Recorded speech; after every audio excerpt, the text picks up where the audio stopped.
আমার সৈয়দনা ইমাম আলা হযরত বলছেন, आज ले इनकी पना, आज मदद मांगू उनसे,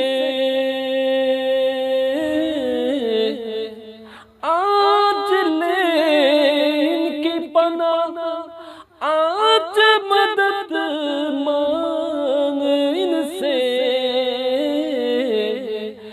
फिर न मानेंगे कयामत में अगर मान गया, नेमतें बांटता जिस समते वो जीशान गया। আমার ইমাম আলা হযরত বলছেন, আই ওয়াহাবি, আই নজদি, আই মওদুদি, আই রাফেজি, আই খারেজিরা, আই নবীর দুশমনরা, যারা দুনিয়াতে নবীজি সাল্লাল্লাহু আলাইহি ওয়াসাল্লামের সুপারিশকে, ময়দানে মাহশরের সুপারিশকে অস্বীকার করছো, জেনে রাখো এখনো পর্যন্ত তোমাদের হাতে সময় আছে। দুনিয়াতে যতক্ষণ পর্যন্ত এই শ্বাস প্রশ্বাস আছে, এখনো পর্যন্ত সময় আছে। আমার নবীজি সাল্লাল্লাহু আলাইহি ওয়াসাল্লামের দরবারে আল্লাহর কাছে ক্ষমা চাও, নবীজির কাছে ক্ষমা চাও।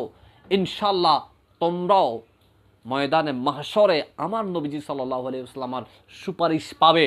এখনো পর্যন্ত সুপারিশ চাওয়ার পথ খোলা আছে, কিন্তু হ্যাঁ, ময়দানে হাশরে যদি নবীজির সুপারিশ লাগে, যদি এখন তোমরা ক্ষমা না চাও, তাহলে তখন আর সুপারিশ নেওয়ার পথ থাকবে না।